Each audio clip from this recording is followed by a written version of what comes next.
ಮಾತಾಡ್ತಾ ಇದ್ದೀವಿ. ಈ ಕಾಲಿನ ಭಾಗದಲ್ಲಿ ನರಗಳಲ್ಲಿ ಊತ ಕಾಣಿಸ್ಕೊಳ್ಳೋದು ಮತ್ತೆ ಅತಿಯಾದಂತಹ ನೋವಿನಿಂದ ಬಾಧಿಸುತ್ತೆ. ಯಾವೆಲ್ಲ ಕಾರಣಗಳಿಗೆ ಈ ಸಮಸ್ಯೆ ಬರುತ್ತೆ? ಸಾಕಷ್ಟು ಜನ ಇದಕ್ಕೆ ಅಂತ ಆಪರೇಷನ್ಗಳು, ಚುಚ್ಚುಮದ್ದುಗಳ ಮೊರೆ ಹೋಗ್ತಾರೆ. ಅದಾದ ನಂತರದಲ್ಲೂ ಮತ್ತೆ ಈ ಸಮಸ್ಯೆ ಮರುಕಳಿಸ್ತು ಅಂತ ಹೇಳಿ ಮತ್ತೆ ಚಿಕಿತ್ಸೆ ಸರಿ ಹೋಗಲಿಲ್ಲ ಅಂತ ಪರಿತಪಿಸ್ತಾ ಇರ್ತಾರೆ. ಸೊ ಈ ರೀತಿ ಸಮಸ್ಯೆಗಳಿಗೆ ನಮ್ಮ ಹೋಮಿಯೋಪತಿಯಲ್ಲಿ ಯಾವ ರೀತಿ ಪರಿಹಾರ ಇದೆ ಅಂತ ತಿಳಿಸ್ಕೊಡ್ಲಿಕ್ಕೆ ನಮ್ಮ ಜೊತೆಗೆ ಇವತ್ತು ಡಾಕ್ಟರ್ ಮಂಜುನಾಥ್ ಹೋಮಿಯೋಪತಿ ವೈದ್ಯರು ಕಾರ್ಯಕ್ರಮದಲ್ಲಿದ್ದಾರೆ. Hello sir, welcome to the show. Thank you. ಈ ಬಗ್ಗೆ ಸಾಕಷ್ಟು ಬಾರಿ ಮಾತಾಡಿದ್ದೀವಿ, ಆದರೂ ಬಹಳಷ್ಟು ಜನರಿಗೆ ಇನ್ನೂ ಕೂಡ ಯಾವ ಚಿಕಿತ್ಸಾ ಪದ್ಧತಿಯನ್ನು ಆಯ್ದುಕೊಳ್ಳಬೇಕು ಅನ್ನುವಂಥದ್ದು ಮುಟ್ಟಬೇಕಾಗಿರೋದ್ರಿಂದ ಸರ್, ವೆರಿಕೋಸ್ ವೈನ್ಸ್ ಬಗ್ಗೆ ಹೇಳೋದ್ರ ಮೂಲಕ ಆರಂಭ ಮಾಡಿ. ಖಂಡಿತ. ಇವತ್ತಿನ ದಿನಗಳಲ್ಲಿ ಹೋಮಿಯೋಪತಿ ಅನ್ನೋದು ಒಂದು ಭಾಳನೇ ಒಂದು ಅವೇರ್ನೆಸ್ ಬರ್ತಿದೆ. ಹೋಮಿಯೋಪತಿ ಒಂದು ಪದ್ಧತಿ ಮೇಲೆ ಒಂದು ನಂಬಿಕೆ ಬರ್ತಿದೆ. ಸೊ ಎಕ್ಸ್ಪೆಷಲಿ ಈ ಥರದ ಒಂದು ಕ್ರಾನಿಕ್ ಕಂಡೀಷನ್ಸಲ್ಲಿ ಹೋಮಿಯೋಪತಿಕ್ ಪಾತ್ರ ಭಾಳನೇ ಒಂದು ದೊಡ್ಡ ಪಾತ್ರ ವಹಿಸುತ್ತೆ ಅಂತಲೇ ಹೇಳ್ಬೋದಾಗತ್ತೆ. ವೆರಿಕೋಸ್ ವೈನ್ಸ್ ಅನ್ನೋದು ನಾವು ತಿರುಚು ರಕ್ತನಾಳಗಳಂತ ಹೇಳಿ ಕರಿಬೋದು, ಅಥವಾ ಉಬ್ಬಿದ ರಕ್ತನಾಳಗಳಂತ ಹೇಳಿ ಕೂಡ ಈ ಸಮಸ್ಯೆನ ಕರಿಬೋದಾಗತ್ತೆ. ಇದೊಂದು ಕಾಲಿನ ರಕ್ತನಾಳಗಳಲ್ಲಿ ಕಂಡುಬರುವಂಥ ಒಂದು ಸಮಸ್ಯೆ. ಸೊ ಯಾವಾಗ ನಮ್ಮ ಕಾಲಿನ ರಕ್ತನಾಳಗಳಲ್ಲಿ ರಕ್ತ ಸಂಚಾರ ಅನ್ನೋದು ಕಡಿಮೆ ಆಗುತ್ತೆ, ಆಗ ರಕ್ತನಾಳಗಳ ಉಬ್ಬುವಿಕೆಗೆ ಒಳಗಾಗುತ್ತೆ, ತಿರುಚುವಿಕೆಗೆ ಒಳಗಾಗುತ್ತೆ, ದಪ್ಪ ಆಗುತ್ತೆ. ಸೊ ಇದೇ ಕಂಡೀಷನ್ನೇ ನಾವು ವೆರಿಕೋಸ್ ವೈನ್ಸ್ ಅಂತ ಹೇಳಿ ಕರಿಬೋದಾಗತ್ತೆ. ಎಪಿಡಮಾಲಜಿಕಲಿ ನೋಡಬೇಕು ಅಂತ ಹೇಳಿದ್ರೆ ಸುಮಾರು 2 ಲಕ್ಷದಿಂದ 3 ಲಕ್ಷ ಜನರು ಒಂದು ವರ್ಷಕ್ಕೆ ಈ ವೆರಿಕೋಸ್ ವೈನ್ಸ್ ಅನ್ನೋ ಕಂಡೀಷನ್ಸ್ಗೆ ಇವತ್ತಿನ ದಿನಗಳಲ್ಲಿ ತುತ್ತಾಗ್ತಾ ಇದ್ದಾರೆ. ಮೊದಲನೇದಾಗಿ ನಾವೇನು ತಿಳ್ಕೊಳ್ಬೇಕು ಅಂತ ಹೇಳಿದ್ರೆ, ನಮ್ಮ ಮನುಷ್ಯನ ದೇಹದಲ್ಲಿ ರಕ್ತ ಸಂಚಾರ ಭಾಳನೇ ಒಂದು ಮುಖ್ಯ ಪಾತ್ರ ವಹಿಸುತ್ತೆ. ಎಕ್ಸ್ಪೆಷಲಿ ಮನುಷ್ಯನ ದೇಹದಲ್ಲಿ ಹೃದಯದಿಂದ ಕಾಲಿಗೆ ಮತ್ತು ಕಾಲಿಂದ ಹೃದಯಕ್ಕೆ ರಕ್ತ ಸಂಚಾರ ಆಗ್ತಾ ಇರುತ್ತೆ. ಹಾರ್ಟಿಂದ ಅಂದರೆ ಹೃದಯದಿಂದ ಆರ್ಟ್ರಿಸ್ ಮೂಲಕ ಶುದ್ಧ ರಕ್ತ ಕಾಲಿಗೆ ಹೋಗುತ್ತೆ, ಅದು ಅಶುದ್ಧ ಆಗುತ್ತೆ. ತಿರ್ಗಾ ಅಶುದ್ಧ ರಕ್ತನ ಶುದ್ಧೀಕರಣ ಮಾಡುವಂಥದ್ದು ಹೃದಯ ಮತ್ತು ಶ್ವಾಸಕೋಶ ಅಂದರೆ ಹಾರ್ಟ್ ಮತ್ತು ಲಂಗ್ಸ್. ಅದನ್ನು ತಿರ್ಗಾ ಮೇಲ್ಗಡೆ ಕರ್ಕೊಂಡು ಬರುವಂಥ ಒಂದು ಕೆಲಸ ಮಾಡುವಂಥದ್ದೇ ಈ ವೇಯಿನ್ಸ್ ಅಂತ ಹೇಳ್ತೀವಿ. ಕನ್ನಡದಲ್ಲಿ ಅದನ್ನು ನಾವು ಅಬಧಮನಿಗಳು ಅಂತ ಹೇಳಿ ಕರಿಬೋದಾಗತ್ತೆ. ಈಗ ಹೃದಯದಿಂದ ಕೆಳಗಡೆ ರಕ್ತ ಹೋಗುವಂಥದ್ದು ಭಾಳನೇ ಈಸಿ, ಬಟ್ ಕೆಳಗಡೆಯಿಂದ ಮೇಲ್ಗಡೆ ಎಗೇನ್ಸ್ಟ್ ಗ್ರಾವಿಟಿ ತಿರ್ಗಾ ಹೃದಯಕ್ಕೆ ಬರಬೇಕು ಅಂದರೆ ಕಾಲಿನ ರಕ್ತನಾಳಗಳ ಶಕ್ತಿ ಭಾಳನೇ ಇಂಪಾರ್ಟೆಂಟ್ ಆಗಿರುತ್ತೆ. ಸೊ ಎಕ್ಸ್ಪೆಷಲಿ ಕಾಲಿನ ವೇನ್ಸಲ್ಲಿ ನಾವು ಲೀಫ್ಲೆಟ್ಸ್ ಅನ್ನೋ ಒಂದು ಸ್ಟ್ರಕ್ಚರ್ನ ನೋಡ್ತೀವಿ, ಅಥವಾ ವ್ಯಾಲ್ವ್ಸ್ ಅನ್ನೋ ಒಂದು ಸ್ಟ್ರಕ್ಚರ್ನ ನೋಡ್ತೀವಿ. ಕನ್ನಡದಲ್ಲಿ ಅದನ್ನ ನಾವು ಕವಾಟಗಳು ಅಂತ ಹೇಳಿ ಕರಿಬೋದು. ಈ ಕವಾಟಗಳು ಏನು ಕೆಲಸ ಮಾಡ್ತಾ ಇರುತ್ತೆ, ಆ ರಕ್ತ ಏನು ಕಾಲಲ್ಲಿ ಉಳ್ಕೊಳ್ತಾ ಇರುತ್ತೆ ಒನ್ ವೇ ಡೈರೆಕ್ಷನ್ ಮೂಲಕ ಅದು ಮೇಲ್ಗಡೆ ಕಳಿಸೋದಕ್ಕೆ ಅದು ಸಹಾಯ ಮಾಡ್ತಾ ಇರುತ್ತೆ. ಸೊ ಈ ರೀತಿಯ ಒಂದು ಪ್ರೊಸೀಜರ್ ಇದ್ದಾಗ ಯಾವುದೇ ರೀತಿಯ ವೆರಿಕೋಸಿಟಿ ಬರೋದಿಲ್ಲ.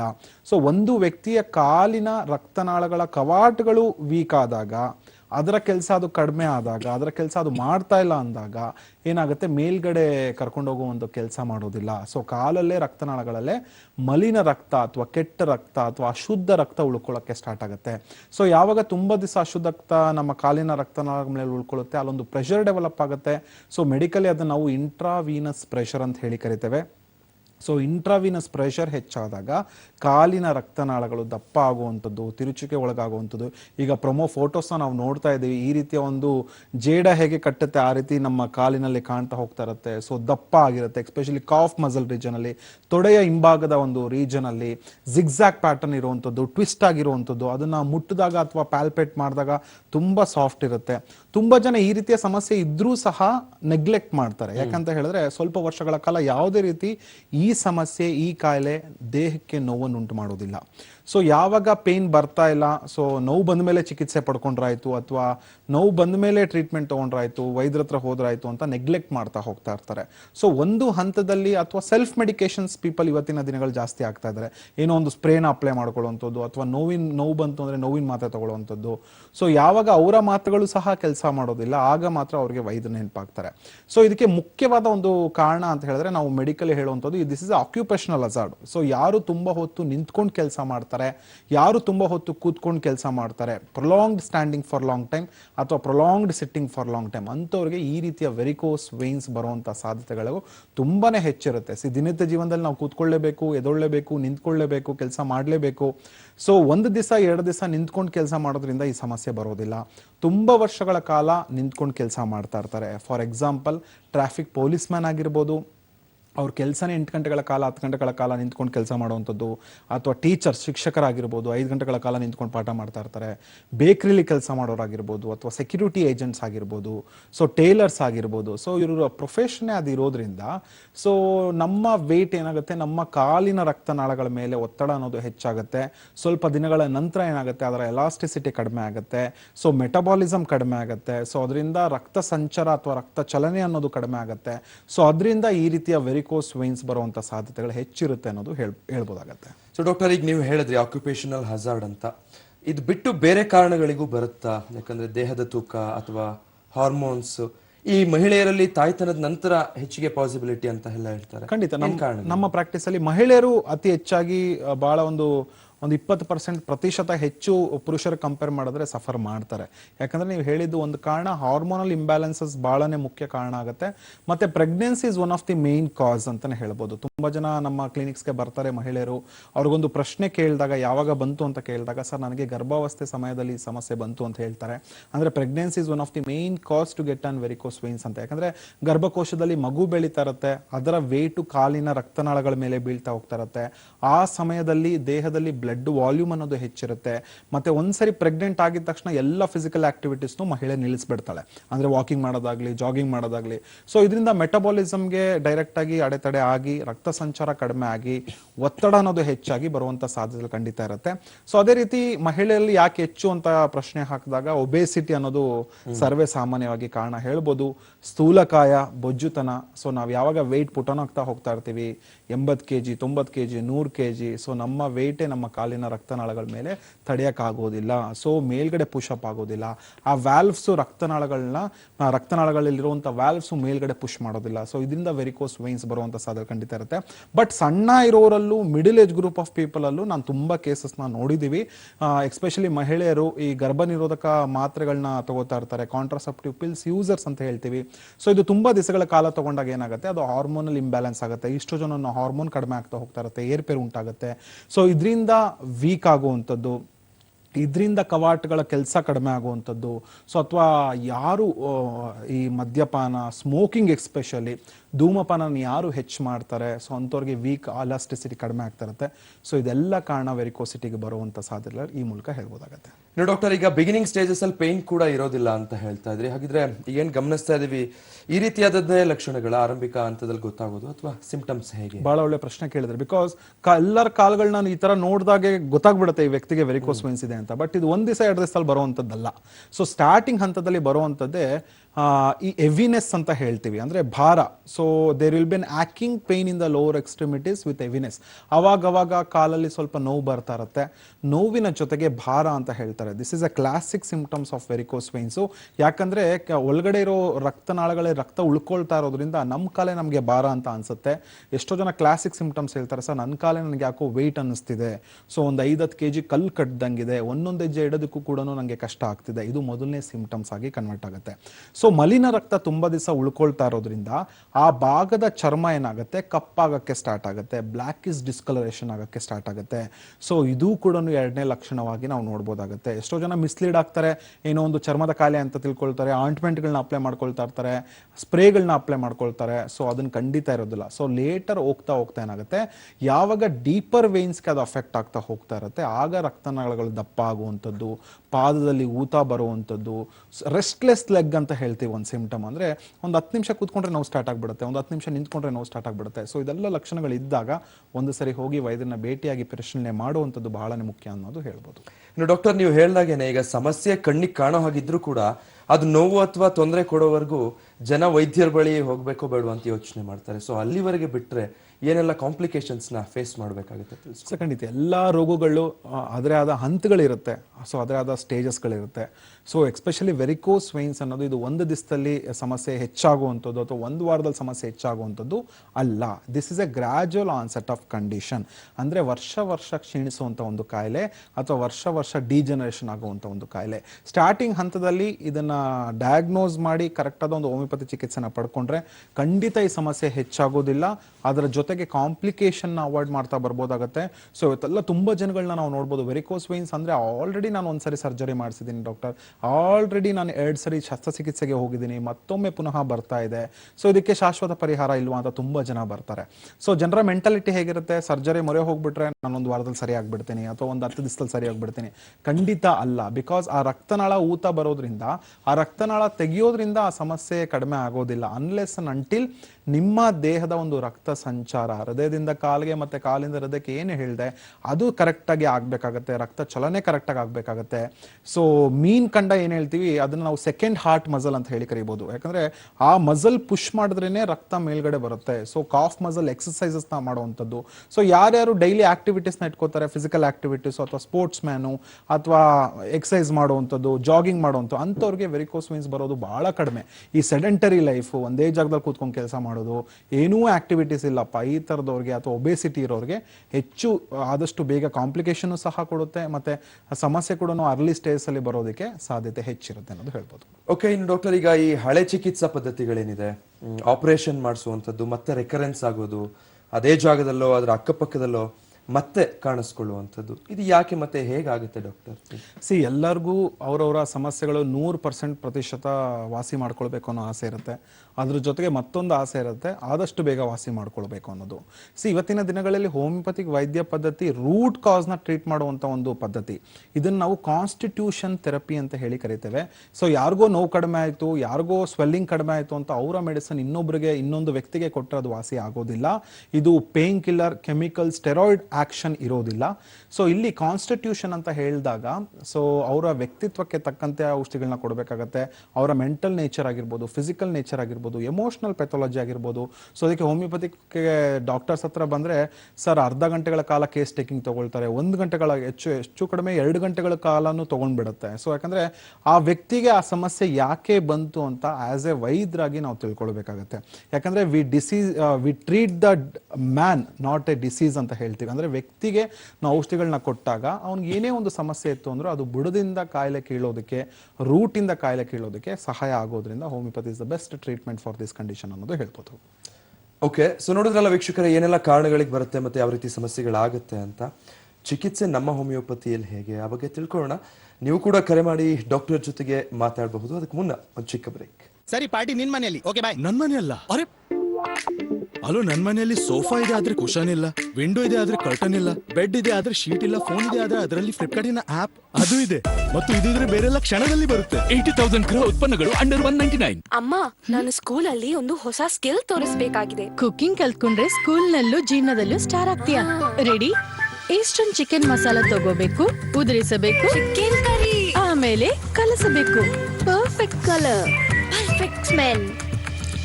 ಈಸ್ಟರ್ನ್ ಚಿಕನ್ ಮಸಾಲ ಹೊಂದಿದೆ ಪರಿಶುದ್ಧವಾದ ಎಲ್ಲಾ ಮಸಾಲೆಗಳ ಪರ್ಫೆಕ್ಟ್ ಮಿಶ್ರಣ. ಆದ್ದರಿಂದ ನಿಮ್ಮ ಚಿಕನ್ ಕರಿ ಪರ್ಫೆಕ್ಟ್ ಆಗಿರುತ್ತೆ. ಪರ್ಫೆಕ್ಟ್. ಈಸ್ಟರ್ನ್ ಚಿಕನ್ ಮಸಾಲ, ನಿಮ್ಮ ಪರ್ಫೆಕ್ಟ್ ಟೇಸ್ಟ್ ಪಾರ್ಟ್ನರ್. ಗಿರಿಯಾಸ್ ರವರ ರಿಪಬ್ಲಿಕ್ ಡೇ ಸೇಲ್. 70% ವರೆಗೂ ಡಿಸ್ಕೌಂಟ್, 27,000 ವರೆಗೂ ಕ್ಯಾಶ್ ಬ್ಯಾಕ್, 20,000 ವರೆಗೂ ರಿಯಾಯಿತಿ on exchange, 50 grand prices. Girias, ಉತ್ತಮ ಸರ್ವಿಸ್, ಕಡಿಮೆ ಬೆಲೆ ಸಿನ್ಸ್ 1971. Thank you. ಆಕ್ಚುಲಿ ದಯವಿಟ್ಟು ಇದನ್ನು ಸರ್ವಿಸ್ ಮಾಡ್ತೀರಾ? ನಾವದನ್ನು ಹೆಚ್ಚಾಗಿ ಬಳಸಲ್ಲ, ಆದರೆ ಇಂದು ನನ್ನ ಅಮ್ಮನ ಬರ್ತ್ಡೇ, ಆಕೆಗೆ ಖುಷಿ ಆಗುತ್ತೆ. ನಾವಿದ್ರ ಕಾಳಜಿ ಮಾಡ್ತೀವಿ ಮ್ಯಾಮ್. ಸಾಕ್ಷಿ, ನೀನು ಹ್ಯಾಪಿ ಬರ್ತ್ಡೇ ಮ್ಯಾಮ್. ನಮ್ಮ ಬಾಂಧವ್ಯ ಎಷ್ಟೇ ಹಳೇದಾಗಲಿ, ನಾವು ಫೋರ್ಡ್ನಲ್ಲಿ ಪ್ರತಿ ಬಾಂಧವ್ಯವನ್ನು ಸದಾ ಮುಂದುವರಿಸುತ್ತೇವೆ. Chicken chicken chicken chicken chicken chicken chicken ಪ್ರತಿ ಮಾತಲ್ಲೂ ಇದೆ ಚಿಕನ್, ಯಾಕೆಂದ್ರೆ ಪ್ರತಿ ಬೈಟ್ ಅಲ್ಲೂ ಇದೆ ಚಿಕನ್. ಪರಿಚಯಿಸುತ್ತಿದ್ದೇವೆ 4 ಓಲೋಡೆಡ್ ಚಿಕನ್ ಪಿಜ್ಜಾ ಹೊಂದಿರುವ the all new Domino's chicken lovers range. Muthoot Fincorp ಪ್ರಸ್ತುತಪಡಿಸುತ್ತದೆ ಮಿನ್ನಲ್ ಗೋಲ್ಡ್ ಲೋನ್. ಮಾಸಿಕ ಬಡ್ಡಿ ಈಗ 57 ಪೈಸೆ ಮಾತ್ರ. ಲೈಫ್ ಮಿಂಚಲಿ, ಬದಲಾಗಲಿ ಜೀವನ. ಮುತ್ತೂಟ್ ಫಿನ್ಕಾರ್ಪಿನೊಂದಿಗೆ. ನೋವು ಗುಣ ಆಗದಿದ್ರೆ ಲೈಫ್ ಅವಲಂಬಿತ ಆಗಿರುತ್ತೆ. ಬಳಸಿ ಹೊಸ ವಾಲಿನಿ ಜಾಯಿಂಟ್ ಎಕ್ಸ್ಪರ್ಟ್. ಇದು ಗಂಟು ನೋವಿನಿಂದ ಆರಾಮ ನೀಡುತ್ತೆ ಪೂರ್ತಿ 12 ಗಂಟೆಗಳ ತನಕ. ಹೊಸ ವಾಲಿನಿ ಜಾಯಿಂಟ್ ಎಕ್ಸ್ಪರ್ಟ್. ಇದು ಮಾರುತಿ ಸುಜುಕಿ ಕಮರ್ಷಿಯಲ್. ದಯವಿಟ್ಟು ಬನ್ನಿ ಸರ್. ಯಾವ ಗಾಡಿ ಆದ್ರೆ ಒಂದ್ಸಾರಿ ಓಡಿಸಿ ನೋಡೋಣ. ಲೋಡ್ ಇಲ್ಲದೆ ಗಾಡಿ ಪವರ್ಫುಲ್ ಆಗಿ ಕಾಣಿಸುತ್ತೆ. ಯಾವುದೇ ಲೋಡ್ ಇಲ್ಲ ಸರ್. ಲೋಡ್ ಮಾಡಿ ಅಣ್ಣ, ನನ್ನ ಅಣ್ಣನಿಗಾಗಿ. ಹೋಗೋಣ. ವಾಹ್, ನಮ್ಮ ಶಕ್ತಿಶಾಲಿ ಕಮರ್ಷಿಯಲ್ ವೆಹಿಕಲ್ಗಳು ಪ್ರತಿ ರೋಡ್ಗೂ ಧೋನಿಯ ಜಬರ್ದಸ್ತ್ ಪವರ್ ಕೊಡುತ್ತದೆ. ಸುಧಾರಣೆ ನಿಮ್ಮದು, ಸಹಕಾರ ನಮ್ಮದು. ಎಂಪಿಯಿಂದ ಆರಿಸಿದ ಗೋಧಿಯಿಂದ ತಯಾರಾದ ಫಾರ್ಚೂನ್ ಚಕ್ಕಿ ಫ್ರೆಶ್ ಆಟ. ಚಪಾತಿಗಳು ಆಗುತ್ತೆ ತುಂಬಾ ಸಾಫ್ಟ್ ಮತ್ತು ಸ್ವಾದಿಷ್ಟ. ಸಾಫ್ಟ್ ಚಪಾತಿಗಳ ಭರವಸೆಯೊಂದಿಗೆ ಫಾರ್ಚೂನ್ ಚಕ್ಕಿ ಫ್ರೆಶ್ ಆಟ.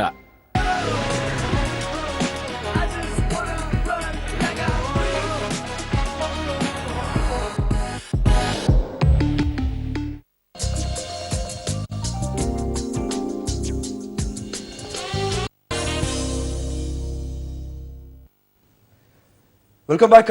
ಮೊದಲಿಗೊಬ್ರು ಕಾಲರ್ ಇದ್ದಾರೆ, ಮಾತಾಡ್ಸೋಣ. ಅಮೀರ್ ಬಾಷಾ ಅಂತ ಬಳ್ಳಾರಿಯಿಂದ ಕರೆ ಮಾಡಿದ್ದಾರೆ. ಅಮೀರ್ ಅವರೇ ನಮಸ್ತೆ. ನಮಸ್ಕಾರ ಸರ್. ಡಾಕ್ಟರ್ ಇದ್ದಾರೆ ಸರ್, ನಿಮ್ ಸಮಸ್ಯೆ ಏನಿದೆ ಕೇಳಿ. ನಮಸ್ತೆ ಅಮೀರ್ ಅವರೇ, ಹೇಳಿ ಏನ್ ಸಮಸ್ಯೆ ಕರೆ ಮಾಡಿದ್ರಿ? ಸರ್ ನಮಸ್ಕಾರ, ಬಳ್ಳಾರಿಯಿಂದ ಸರ್ ಮಾತಾಡ್ತಿರೋದು. ಹೇಳಿ ಸರ್, ಹೇಳಿ ಏನ್ ತೊಂದ್ರೆ? ಏನಿಲ್ಲ ಸರ್, ನಮ್ಮ ಮಿಸಸ್ ಅವರಿಗೆ 48 ಇಯರ್ಸ್. 48 years, okay. ಅವರು ಏನಾಗಿದೆ ಅಂದ್ರೆ ಏನು ಎರಿಕೋಸ್ ಅಂತ ನೀವು ತೋರಿಸ್ತಾ ಇದ್ದೀರಲ್ಲ ಸರ್, ಅದ್ರ ಬಗ್ಗೆ ಸ್ವಲ್ಪ ಕಾಲ್ ಹಿಂದ್ಗಡೆ, ಮೊಣಕಾಲು ಹಿಂದ್ಗಡೆ ಒಂದು ಲೆಗ್ಗಿಗೆ ಸ್ವಲ್ಪ ಲೈಟ್ ಆಗಿ ಆ ತರ ಕಾಣ್ತಾ ಇದೆ ನಮಗೆ. ಓಕೆ. ಅದು ಅಲ್ಲದೆ ಈಗ ಒಂದು ಸುಮಾರಾಗಿ ಒಂದು 2-3 ವರ್ಷದಿಂದ ಅವರಿಗೆ ಸ್ವಲ್ಪ, ಅವರಿಗೆ ಶುಗರ್ ಬಿ.ಪಿ ಏನಿಲ್ಲ ಸರ್ ಅವರಿಗೆ. ಓಕೆ. ಮಾಮೂಲು ಹೈಟ್ ಇದ್ದಾರೆ ಸರ್ ಅವರು, ಸ್ವಲ್ಪ ಅಂತ ಹೈಟ್ ಇಲ್ಲ, 5.5 ಫೀಟ್ ಒಳಗಡೆ ಇದ್ದಾರೆ. ತೂಕ ಎಷ್ಟಿದ್ದಾರೆ? ಮಾಮೂಲಾಗಿ ದಪ್ಪ ಇದ್ದಾರೆ. ಬಟ್ ಅವ್ರು ನಡೆಯುವಾಗ ಏನೋ ಜೋಲಿ ಬರುತ್ತೆ, ಭಯ ಆಗುತ್ತೆ ಅಂತ ಹೇಳ್ತಾರೆ. Okay, okay. ಸೊ ನೀವ್ ಹೇಳ್ತಾ ಇರೋಂಥದ್ದು ಸಂಬಂಧಪಟ್ಟಿದ್ದು ಏನು ಅಂತ ನಮಗೆ ಸ್ವಲ್ಪ ಖಂಡಿತ. ನೀವೇನ್ ಹಿಸ್ಟ್ರಿ ಹೇಳ್ತಾ ಇದ್ದೀರಾ, could be A case of varicose wines ಇರ್ಬೋದು. ಯಾಕಂದ್ರೆ ಇದು ಬರದೆ ಮಂಡಿಯ ಹಿಂಭಾಗದಲ್ಲಿ, ತೊಡೆ ಹಿಂಭಾಗದಲ್ಲಿ, ಅಥವಾ ಕಾಫ್ ಮಸಲ್ಸ್ ಮೀನ್ ಖಂಡದಲ್ಲಿ. ಓಕೆ, ಮಹಿಳೆಯರು ಅಂತ ಹೇಳ್ತಾ ಇದ್ದೀರಾ. ಸೊ ವೆಯ್ಟ್ ಜಾಸ್ತಿ ಇದ್ದಷ್ಟು ಏನಾಗುತ್ತೆ, ರಕ್ತನಾಳಗಳ ಮೇಲೆ ಒತ್ತಡ ಅನ್ನೋದು ಹೆಚ್ಚಾಗಿ ಈ ರೀತಿಯ ಸಮಸ್ಯೆಗಳು ಕಂಡು ಬರ್ಬೋದು. ಇದೊಂದು gradual onset of condition. Already 2 ವರ್ಷದಿಂದ ಸಫರ್ ಮಾಡ್ತಾ ಇದ್ದೀರಾ ಅಂತ ಹೇಳ್ತಾ ಇದ್ದೀರಾ. ಸೊ ಇದು ಹೀಗೆ ಸಫರ್ ಜಾಸ್ತಿ ಆಯಿತು ಅಂದ್ರೆ ಸಮಸ್ಯೆಗಳು ಹೆಚ್ಚಾಗ್ತಾ ಬಂದ್ಬಿಡುತ್ತೆ. ಸೊ ಯಾವುದೇ ರೀತಿ ಆತಂಕ ಬೇಡ. ಒಂದ್ಸರಿ ಕಣ್ಣಾರೆ ನೋಡಿದ್ರೆ ಗೊತ್ತಾಗುತ್ತೆ ಯಾವ ಸ್ಟೇಜಲ್ಲಿ ಅವರು ಬಳಲ್ತಾ ಇದ್ದಾರೆ, ಏನ್ ಚಿಕಿತ್ಸೆ ಪಡ್ಕೊಳ್ಬೇಕು ಅನ್ನೋದು. ಸೊ ಬಳ್ಳಾರಿಯಿಂದ ಕರೆ ಮಾಡ್ತಾ ಇದ್ದೀರಾ. ಹೊಸಪೇಟೆಯಲ್ಲಿ ನಮ್ಮ ಶಾಖೆ ಇದೆ, ನಮ್ಮ ಹೋಮಿಯೋಪತಿ ಶಾಖೆ. ಸೊ ಅಲ್ಲಿ ಹೋಗಿ ಭೇಟಿ ಆದ್ರೆ ನಿಮ್ಗೆ ನುರಿತ ವೈದ್ಯರು ಇರ್ತಾರೆ. ಸೊ ನುರಿತ ವೈದ್ಯರು ಅವ್ರು ನಿಮ್ಗೆ ನೋಡಿದಾಗ ಯಾವ ರೀತಿಯ ಚಿಕಿತ್ಸೆ ಕೊಡಬೇಕು ಅನ್ನೋದು ತಿಳಿದು ಬರುತ್ತೆ. ಥ್ಯಾಂಕ್ ಯು ಸರ್, ಕರೆ ಮಾಡಿ ಮಾತಾಡೋದಕ್ಕೆ. ಇನ್ನು ಡಾಕ್ಟರ್, ಬಹಳಷ್ಟು ಜನಕ್ಕೆ ನೀವು ಹೇಳಿದಾಗೆ ನಾವು ಮಾಡ್ತಾ ಇರೋ ಕೆಲಸದಿಂದ ಬರಬಹುದು ಅಂತ ಗೊತ್ತಿದ್ರು ಜೀವನೋಪಾಯ ಬೇರೆ ಆಪ್ಷನ್ ಇರಲ್ಲ, ಮಾಡಲೇಬೇಕಿರುತ್ತೆ. ಸೊ ಆ ಸಂದರ್ಭದಲ್ಲಿ ಹೇಗೆ ಮ್ಯಾನೇಜ್ ಮಾಡ್ಕೊಳ್ಬೋದು? ಈಗ ಬಹಳ ಒಳ್ಳೆ ಪ್ರಶ್ನೆ ಕೇಳಿದ್ರೆ, ಬಿಕಾಸ್ ನಮ್ಮ ಹತ್ರ ತುಂಬಾ ಜನ ವೆರಿಕೋಸ್ ವೈನ್ಸ್ ಅಲ್ಲಿ ಬರೋರು ಆದಷ್ಟು ಸರ್ಕಾರಿ ಕೆಲಸದವರೇ ಜಾಸ್ತಿ ಆಗಿರ್ತಾರೆ. ಯಾಕಂದ್ರೆ ಟ್ರಾಫಿಕ್ ಪೊಲೀಸ್ ಮ್ಯಾನ್ ಆಗಿರ್ಬೋದು, ಟೀಚರ್ಸ್ ಆಗಿರ್ಬೋದು.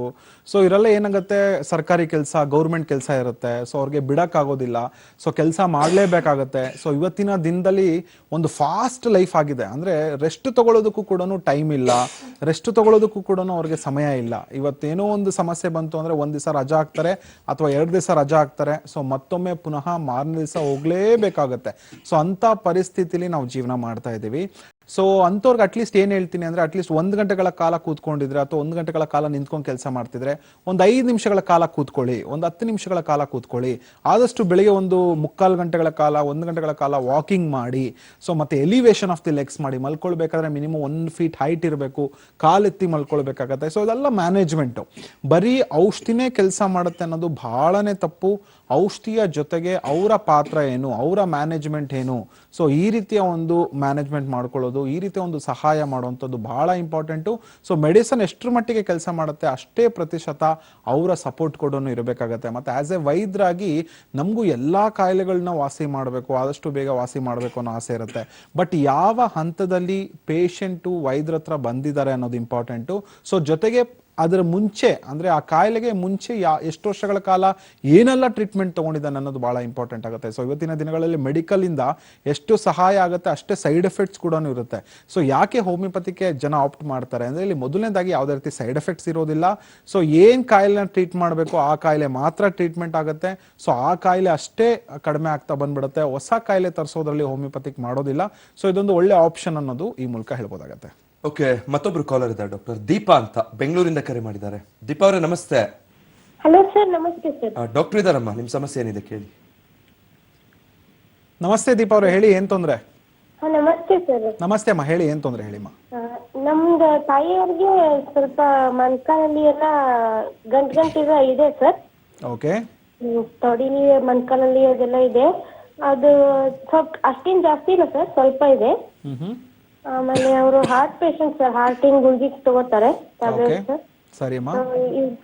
ಹೇಳಿದ್ರೆ ನಾವು ಅವ್ರು ಇಲ್ಲ ಇದೇನು ನಷ್ಟೇ ಅದೇನು ನೋವು ಆಗಲ್ಲ ಅಂತ ಹೇಳ್ತಾರೆ ಸರ್. ಅದು ಕಾಮನ್, ಯಾವಾಗ್ಲಿಂದ ಇದೆ, ತುಂಬಾ ವರ್ಷದಿಂದ ಇದೆ, ಅದೇನು ಪೇನ್ ಆಗಲ್ಲ ಅಂತ ಹೇಳ್ತಾರೆ. ಓಕೆ ಮ್ಯಾಮ್, ನಿಮ್ ಕಾರ್ಯಕ್ರಮ ನೋಡ್ತಿದ್ರೆ ನಾನು ಹೇಳ್ದೆ, ನೋವು ಬಂದ್ಮೇಲೆ ಚಿಕಿತ್ಸೆ ಪಡ್ಕೊಳ್ಳೋದಲ್ಲ ಈ ಕಾಯಿಲೆ. ಓಕೆ, ನೋಡ್ತಾ ಇದ್ದೆ ಸರ್ ನಾನು. ಹೌದು, ಯಾಕೆಂದ್ರೆ ಎಷ್ಟೋ ಜನ ಈ 3ನೇ ಹಂತಕ್ಕೆ ಹೋಗ್ಬಿಡ್ತಾರೆ, ಅಂದ್ರೆ ಅಲ್ಸರ್ ಸ್ಟೇಜಸ್ಗೆ. ನಮ್ಮ ಹತ್ರ ಸ್ಟಾರ್ಟಿಂಗ್ ಬರದೆ ಅಲ್ಸರ್ ಸ್ಟೇಜಸ್ ಅಲ್ಲಿ ಬಂದ್ಬಿಡ್ತಾರೆ. ಸೊ ಈ ಪ್ರಮೇಯ ತರಿಸ್ಕೊಳ್ಬೇಡಿ. ಸೊ ಆಲ್ರೆಡಿ ತುಂಬಾ ವರ್ಷದಿಂದ ಇದೆ ಅಂತ ಹೇಳ್ತಾ ಇದ್ದೀರಾ. ಸೊ ಖಂಡಿತ ಮೊದಲನೇದಾಗಿ ವೈದ್ಯನ ಭೇಟಿಯಾಗಿ ಡೂಪ್ಲೆಕ್ಸ್ ಡಾಪ್ಲರ್ ಅಲ್ಟ್ರಾಸೋನೋಗ್ರಫಿ ಅಂದ್ರೆ ಒಂದು ಸ್ಕ್ಯಾನ್ ಅಮ್ಮ ಅದು. ಓಕೆ, ಆ ಸ್ಕ್ಯಾನಿಂಗ್ ಮಾಡಿದ್ರೆ ಆ ಕಾಯಿಲೆ ಎಷ್ಟರ ಮಟ್ಟಿಗೆ ಅವ್ರಿಗೆ ತೊಂದರೆ ಕೊಡ್ತಿದೆ ಅನ್ನೋದು ಬಹಳ ಇಂಪಾರ್ಟೆಂಟ್ ಆಗುತ್ತೆ. ಮತ್ತೆ ಒಂದು ತಿಳ್ಕೊಳ್ಬೇಕಾಗತ್ತೆ ವ್ಯೂವರ್ಸು, ಇದೊಂದು ರಕ್ತನಾಳಕ್ಕೆ ಮಾತ್ರ ಈ ಕಾಯಿಲೆ ಸೀಮಿತ ಅಲ್ಲ. ಎಷ್ಟೋ ಜನಕ್ಕೆ ಹೃದಯನಾಳಗಳ ಸಮಸ್ಯೆಗಳು ಕೂಡ ಬಂದ್ಬಿಡುತ್ತೆ. ಆಲ್ರೆಡಿ ಹಾರ್ಟ್ ಪೇಷಂಟ್ ಇರೋರಿಗೆ ಅಥವಾ ಡಯಾಬಿಟಿಸ್ ಇರೋರಿಗೆ ಬಹಳನೇ ಒಂದು ಎಚ್ಚೆತ್ಕೊಳ್ಬೇಕಾಗತ್ತೆ. ಬಿಕಾಸ್ ಎಷ್ಟೋ ಜನ ಒಂದು ಸ್ಕ್ಯಾನಿಂಗ್ ರಿಪೋರ್ಟ್ ಇಟ್ಕೊಂಡು ಬರ್ತಾರೆ, DVT ಅಂತ ಹೇಳಿ, ಡೀಪ್ ವೈನ್ ಥ್ರೋಂಬೋಸಿಸ್ ಅಂತ. ಯಾಕಂದ್ರೆ ಮಲಿನ ರಕ್ತ ತುಂಬಾ ದಿವಸ ನಮ್ಮ ಕಾಲಲ್ಲಿ ಉಳ್ಕೊಳ್ತು ಅಂದ್ರೆ ಅದು ಹೆಪ್ಗಟ್ಬಿಡುತ್ತೆ. ಆ ಹೆಪ್ಗಟ್ಟಿರುವಂಥ ಒಂದು ರಕ್ತನಾಳಗಳಲ್ಲಿ ಸಂಚಾರ ಆಗ್ಬೋದು, ಹೃದಯಕ್ಕೆ ಬಂದು ಪ್ಲಗ್ ಆಗ್ಬೋದು, ಪಲ್ಮನರಿ ಆರ್ಟಿಸ್ಗೆ ಬಂದು ಪ್ಲಗ್ ಆಗ್ಬೋದು, ಪಲ್ಮನರಿ ಎಂಬೋಲಿಸಮ್ ಅಂತ ಒಂದು ಕಂಡೀಷನ್ ಬರುತ್ತೆ, ಅಥವಾ ಹಾರ್ಟ್ ಅಟ್ಯಾಕ್ ಆಗುವಂಥದ್ದು, ಮಯೋಕಾರ್ಡಿಯಲ್ ಇನ್ಫೆಕ್ಷನ್ಸ್ ಆಗುವಂಥದ್ದು, ಇದೆಲ್ಲ ಸಮಸ್ಯೆಗಳು ಉಂಟಾಗ್ಬಿಡತ್ತಮ್ಮ.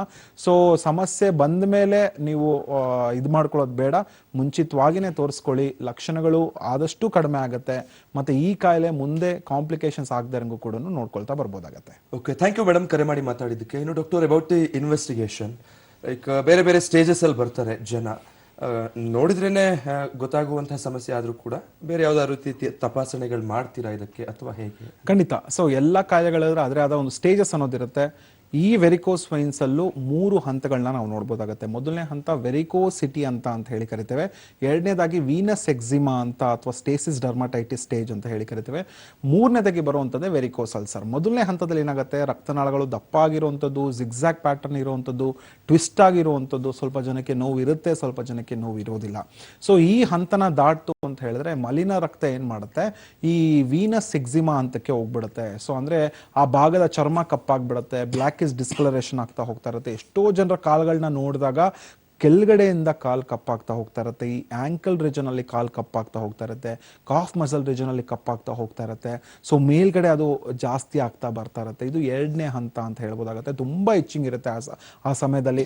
3ನೇ ಹಂತಕ್ಕೆ ಹೋಯ್ತು ಅಂತ ಹೇಳಿದ್ರೆ ತುಂಬಾ ಎಲಾಸ್ಟಿಸಿಟಿ ಕಡಿಮೆ ಆದಾಗ ರಕ್ತನಾಳಗಳು ಅದು ಒಡ್ಕೊಳ್ಳುತ್ತೆ. ಸೊ ಅದರಿಂದ ಏನಾಗುತ್ತೆ, ಗಾಯ ಆಗುತ್ತೆ. ಮೊದಲನೇದಾಗೆ ಕಾಲಲ್ಲಿ ರಕ್ತ ಸಂಚಾರ ಕಡಿಮೆ ಇದೆ, ಸೊ ಕಡಿಮೆ ಇರೋದ್ರಿಂದ ಏನಾಗುತ್ತೆ, ಗಾಯ ಆಗ್ಬಿಡುತ್ತೆ. So varicose ulcer is one of the main complication if varicose veins is not treated properly ಅಂತ ಹೇಳ್ಬೋದಾಗುತ್ತೆ. ಸೊ ಇದು ಯಾವಾಗ ಗಾಯಗಳಾಗ್ತಾ ಹೋಗ್ತಾ ಇರುತ್ತೆ, ಡೈಲಿ ಡ್ರೆಸ್ಸಿಂಗ್ ಮಾಡಿಸ್ಕೋಬೇಕು, ಪಸ್ ಯೂಸ್ ಆಗ್ತಾ ಇರುತ್ತೆ, ಬ್ಲಡ್ ಯೂಸ್ ಆಗ್ತಾ ಇರುತ್ತೆ, ಮೈನರ್ ಇಂಜುರೀಸ್ ಬ್ಲೀಡ್ಸ್ ಈಸಿಲಿ ಅಂತ ಹೇಳಿ ಕರಿತೇವೆ. ಅಂದ್ರೆ ಸಣ್ಣ ಗಾಯ ತುಂಬಾನೇ ರಕ್ತಸ್ರಾವಕ್ಕೆ ಒಳಗಾಗ್ತಾ ಹೋಗ್ತಾ ಇರುತ್ತೆ, ಸುಸ್ತಾಗ್ತಾ ಹೋಗ್ತಾ ಇರುತ್ತೆ. ಅದರಲ್ಲೂ ಆ ಪೇಷಂಟ್ ಏನಾದರೂ ಡಯಾಬಿಟಿಸ್ ಅಥವಾ ಮಧುಮೇಹ ಇಂದ ಇತ್ತು ಅಂತ ಹೇಳಿದ್ರೆ ಖಂಡಿತ ಸಮಸ್ಯೆಗೆ ಒಳಗಾಗಬೇಕಾಗುತ್ತೆ. ಆ ಹಂತದ ಹೋದ್ಮೇಲೆ ಚಿಕಿತ್ಸೆ ಕೂಡ ಅಷ್ಟು ಫಲಕಾರಿ ಆಗೋದಿಲ್ಲ. ಸೊ ಮುಂಚಿತವಾಗೇನೆ ಕರೆಕ್ಟಾದ ಒಂದು ಸಮಯದಲ್ಲಿ ಕರೆಕ್ಟಾದ ಒಂದು ಚಿಕಿತ್ಸೆನ ಪಡ್ಕೊಂಡ್ರೆ ಖಂಡಿತ ಈ ಸಮಸ್ಯೆ ಅಥವಾ ತೊಂದರೆಗಳಿಂದ ದೂರ ಇರ್ಬೋದು ಅನ್ನೋದು ಹೇಳ್ಬೋದು. ಸೊ ನೋಡಿದ್ರಲ್ಲ ವೀಕ್ಷಕರೇ, ಈ ರೀತಿ ಏನಾದರೂ ಸಮಸ್ಯೆ ಇದೆ, ಇದಕ್ಕೆ ಮುಂಚೆ ಬೇರೆ ಚಿಕಿತ್ಸಾ ಪದ್ಧತಿ ಪಡೆದುಕೊಂಡಿದ್ರು ಅದರಿಂದ ಪ್ರಯೋಜನ ಆಗಿಲ್ಲ, ನಮ್ಮ ಹೋಮಿಯೋಪತಿ ಪ್ರಯತ್ನಿಸಬೇಕು ಅಂತ ಹೇಳಿದ್ರೆ, ಡಾಕ್ಟರ್ನ ಸಂಪರ್ಕಿಸಬೇಕು ಅಂತ ಹೇಳಿದ್ರೆ ಅವರ ಫೋನ್ ನಂಬರ್ ಮತ್ತು ಅಡ್ರೆಸ್ ಹೀಗಿದೆ, ಸ್ಕ್ರೀನಲ್ಲಿ ಡಿಸ್ಪ್ಲೇ ಆಗ್ತಾ ಇದೆ, ನೋಟ್ ಮಾಡ್ಕೊಳ್ಬಹುದು. ಡಾಕ್ಟರ್ ಮಂಜುನಾಥ್ ಕೆ, ಹೋಮಿಯೋಪತಿ ವೈದ್ಯರು, ನಮ್ಮ ಹೋಮಿಯೋಪತಿ, ಬೆಂಗಳೂರಿನ ಮಲ್ಲೇಶ್ವರಂ, ಜಯನಗರ, ಹುಬ್ಬಳ್ಳಿ, ಮೈಸೂರು, ಹಾಸನ, ದಾವಣಗೆರೆ, ಕಲಬುರಗಿ, ಶಿವಮೊಗ್ಗ, ಉಡುಪಿ, ಬೆಳಗಾವಿ, ಹೊಸಪೇಟೆಯಲ್ಲಿ ನಮ್ಮ ಹೋಮಿಯೋಪತಿ ಬ್ರಾಂಚಸ್ ಇದೆ.